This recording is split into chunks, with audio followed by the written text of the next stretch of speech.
Oh my god. Oh no.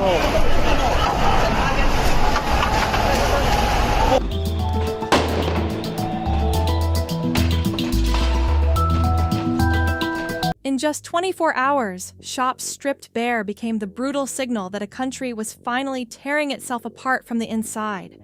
By 6:40 p.m., streets in multiple cities erupted with fear, fury, and frustration that had been building for months with nowhere left to go. What started as mostly peaceful protests, NYPD saying when night fell, the destruction began. Cameras capturing looters inside this Urban Outfitters at 14th and 6th, moments after the windows were shattered. The only question now is whether the nation has truly fizzed into massive anger, or if this is only the beginning of something far more dangerous.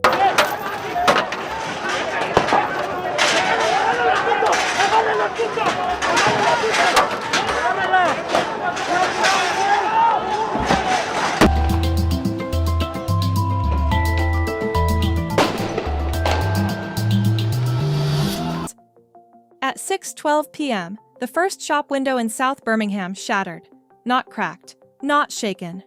Shattered. By 6:19, police were retreating back to their stations. By 6:25, television broadcasts across multiple networks cut to black. And at 6:40, the city was officially gone from the public eye. What happened in those 28 minutes was not a riot. It was a rupture, the kind of rupture that changes a country.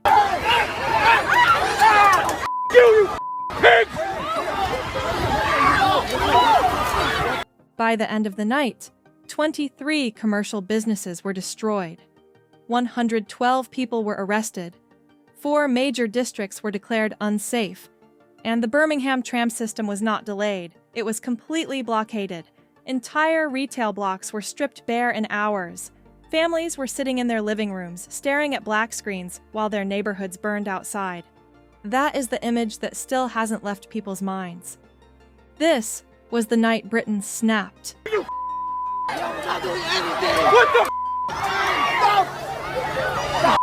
The explosion did not come from nowhere.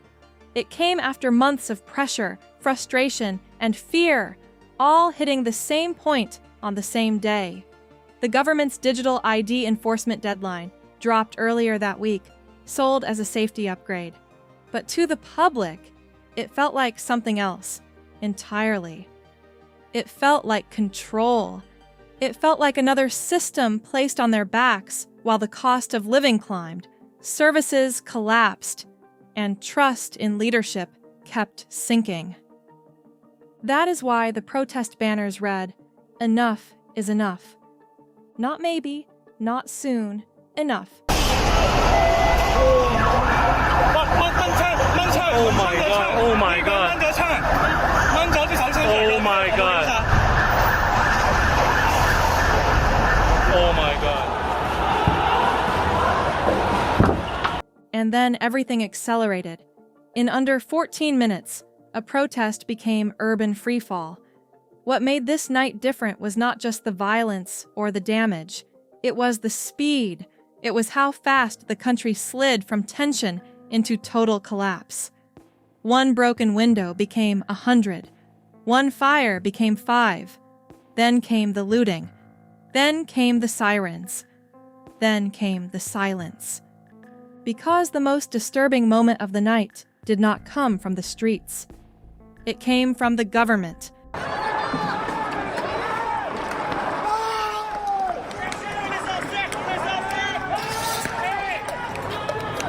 By 6:25 p.m., live broadcasts were abruptly cut. News networks cited technical failure. Mobile networks across several zones went dark.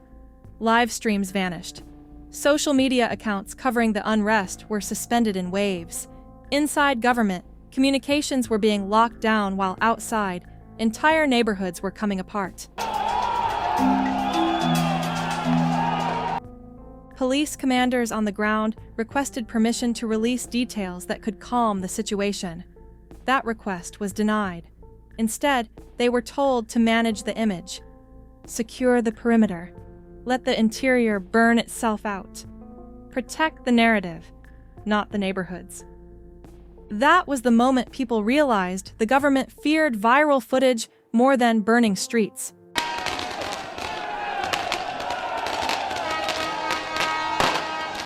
What makes this harder to accept is that none of this was a surprise. The Cabinet Office had already received 5 separate risk assessments marked critical priority. Those reports warned that the digital ID rollout would act as an accelerant for civil unrest.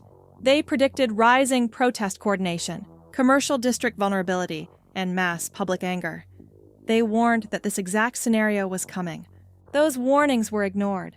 The Prime Minister personally refused to delay the rollout, according to internal sources, because delaying would validate critics of the policy. So, the country was pushed forward, and the country pushed back.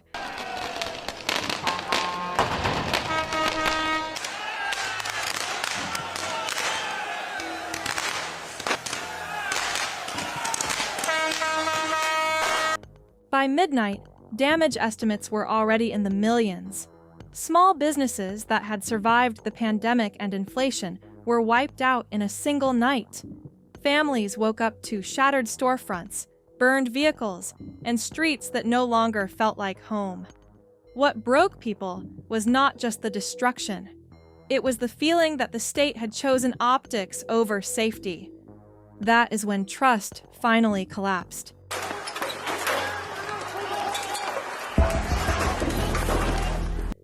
People no longer believed what they were being told.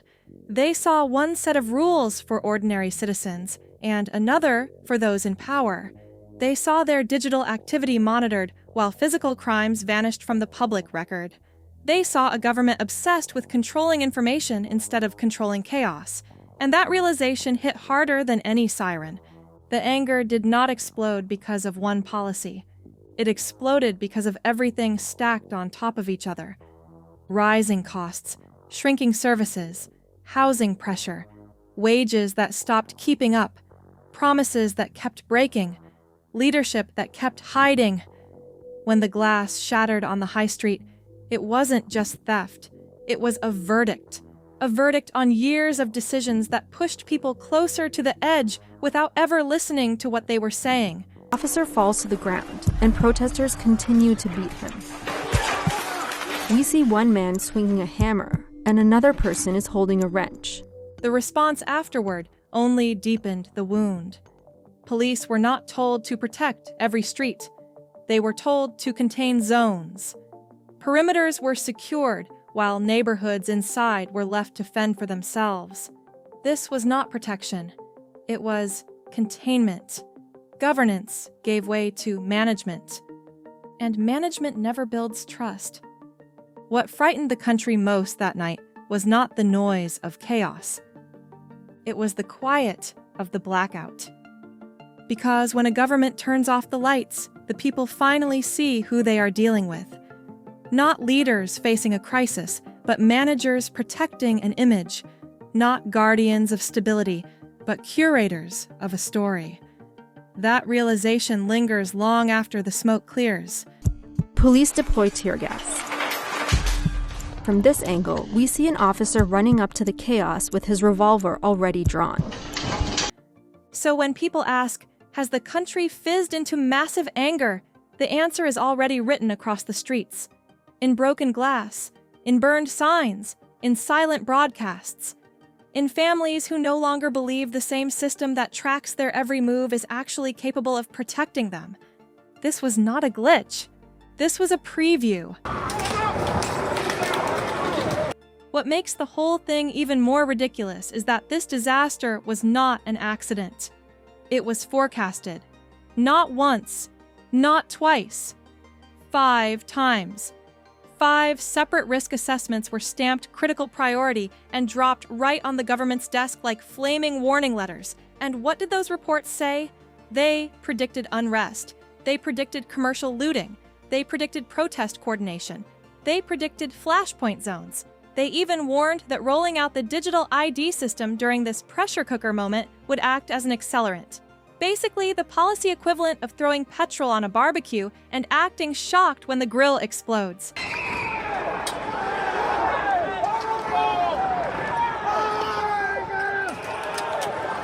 officials inside the system begged for a delay. Just a pause, a breath, a chance to cool things down. The Prime Minister refused. Not because the data was wrong, not because the risk wasn't real, but because delaying would look bad politically. That's it. Image first, country later. And once that decision was made, the rest of the night was just physics. But also a question of future at all levels for our farmers. That was the moment the second collapse happened. Not the physical one, but the mental one. Police commanders asked for permission to release details that could calm the streets, and they were told no. Communities were left inside a total information vacuum, and people in a vacuum do not stay calm. They fill the space with rumors, panic, anger, and speculation that spreads faster than any official statement ever could. At the same time, the public noticed something they can no longer unsee. Ordinary people are tracked, monitored, documented, categorized, and archived, while the state itself hides behind blackouts, silence, and technical issues. That is when the breakdown of governance became visible. Not announced, visible. This is how trust dies, not slowly over decades, but in one night when people realize the system does not exist for them, it exists above them. The explosion came after months of pressure, rising costs, falling services, housing stress, wages that stopped keeping up with life, families already stretched thin, patience already gone. The government kept talking about messaging while people were choosing between groceries and heating.